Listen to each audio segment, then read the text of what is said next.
I had a vision. I saw a dark and stormy ocean.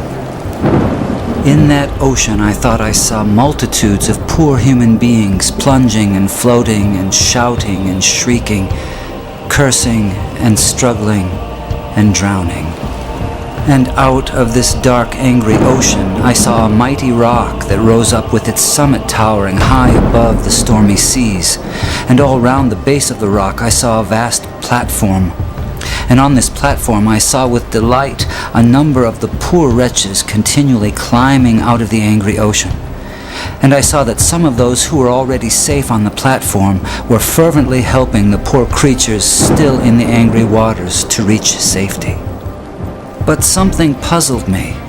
Although they had all been rescued at one time or another from the ocean, nearly everyone seemed to have forgotten all about it.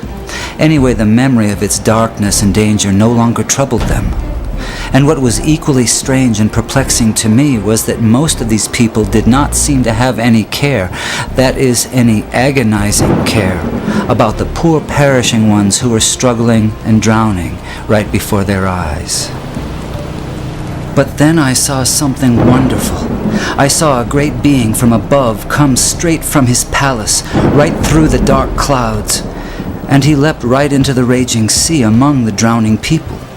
And there I saw him toiling to rescue them until the sweat of his great anguish ran down in blood.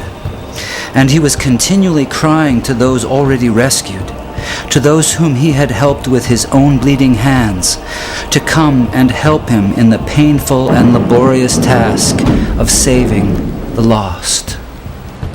But the strangest thing of all was that those on the platform to whom he called were so taken up with their trades and professions and money-saving and pleasures and families and community and gatherings and religions and arguments about it that they did not respond to the cry that came to them from this wonderful being who had himself by his Spirit gone down into the sea.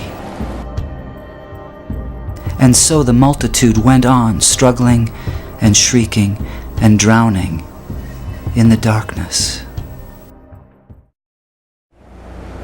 And then I saw something that seemed stranger than anything that had happened before in this very strange vision.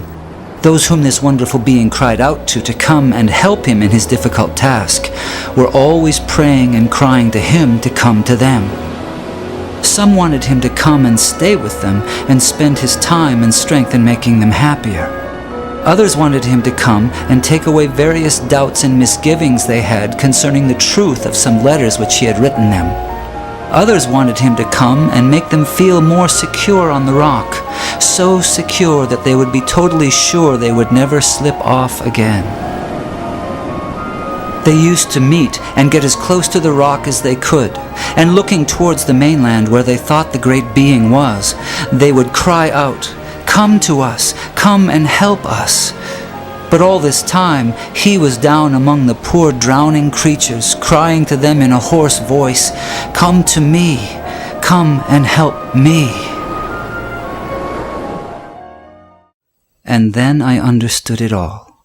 It was plain enough. That sea was the ocean of life, the sea of real actual human existence. Those multitudes of people struggling in the stormy sea were the billions of sinners from every race, language, and nation. That great sheltering rock was Calvary, the place of the cross, and the people on it were those who had been rescued from sin and hell and who professed to be followers of Jesus Christ. That mighty being who called to them from the tempest was the Son of God, the same yesterday, today, and forever, who is still struggling to save the dying multitudes about us from this terrible doom of damnation, and whose voice can be heard above the music and machinery and noise of life, calling on the rescued to come and help him save the world. My friends in Christ, you are rescued from the waters. You are on the rock. Jesus is in the dark sea, calling on you to come and help him. Will you go?